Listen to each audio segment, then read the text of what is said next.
महाराष्ट्र ही संतांची आणि शूरवीरांची भूमी आहेच, पण त्याचबरोबर ती कला, संस्कृती आणि सर्जनशीलतेची समृद्ध परंपरा जपणारी ही भूमी आहे.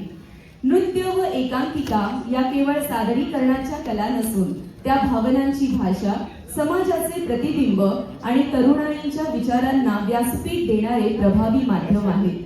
आजच्या या स्पर्धेमुळे महामंडळातील अधिकारी व कर्मचारी यांच्या कलागुणांना वाव मिळत असून दैनंदिन कामाच्या जबाबदाऱ्यांपलीकडे जाऊन सृजनशील आणि सांस्कृतिक मनोवृत्ती जपण्याचा, जोपासण्याचा सुंदर असा प्रयत्न येथे घडत आहे, हे नक्कीच कौतुकास्पद आहे. मंडळी, आजचा हा कार्यक्रम केवळ एक स्पर्धा नसून कलेचा सन्मान, प्रतिभेचा गौरव आणि महामंडळातील एकात्मतेचे प्रतीक आहे. आणि अभिमानास्पद बाब म्हणजे या सांस्कृतिक महोत्सवाला तब्बल 10 वर्षांची यशस्वी परंपरा लाभलेली आहे. एकदा या गोष्टीसाठी नक्की जोरदार टाळ्यांचा वर्षाव झाला पाहिजे.